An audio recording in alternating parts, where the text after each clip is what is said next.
ఈరోజు national girl child day. అంటే మన ఆడబిడ్డని మనం సెలబ్రేట్ చేసుకోవడం. మన దేశంలో ఎస్పెషల్లీ మిడిల్ క్లాస్‌లో ఇప్పటికీ కొడుకు మాత్రమే కావాలి అనుకునే వాళ్ళు చాలామంది ఉన్నారు. ఆడపిల్ల పుడితే బాధపడిపోయి అదేదో శాపంలాగా ఫీల్ అయ్యే వాళ్ళు చాలామంది ఉన్నారు.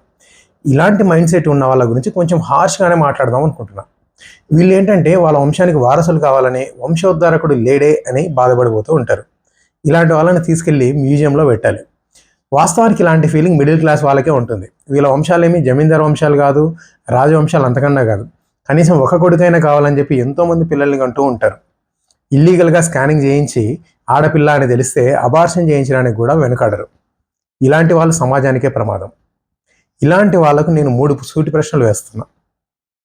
రోజు మీరు లక్ష్మీదేవిని, దుర్గామాతని పూజిస్తారు కదా, వాళ్ళు ఆడవాళ్ళే.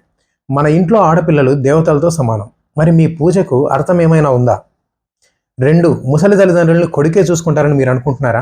మీ చుట్టుపక్కల ఒకసారి గమనించండి. మీ బంధువుల్లో, మీ ఫ్రెండ్స్‌లో ఎంతమంది ముసలి వాళ్ళని వాళ్ళ కొడుకులు చూసుకుంటున్నారు? ఇక 3, రాష్ట్రం బాగుపడాలి, దేశం బాగుపడాలి అని అనుకునే మీరు మీ మైండ్ సెట్ మారాలి అని ఏ రోజైనా ఆలోచించారా? మన మైండ్ సెట్ మారితే కానీ మన దేశం బాగుపడదు. ఫస్ట్ మనం మారదాం, ఆ తర్వాత దేశం అదే మారుతుంది. ఫైనల్గా నేను చెప్పేది ఏంటంటే, మనకు పుట్టబోయే పిల్లలు హెల్తీగా, హ్యాపీగా ఉండాలి అని అనుకోండి. అది బాబు అయినా, పాప అయినా. ఎవరి మనసునైనా నొప్పించి ఉంటే క్షమించండి.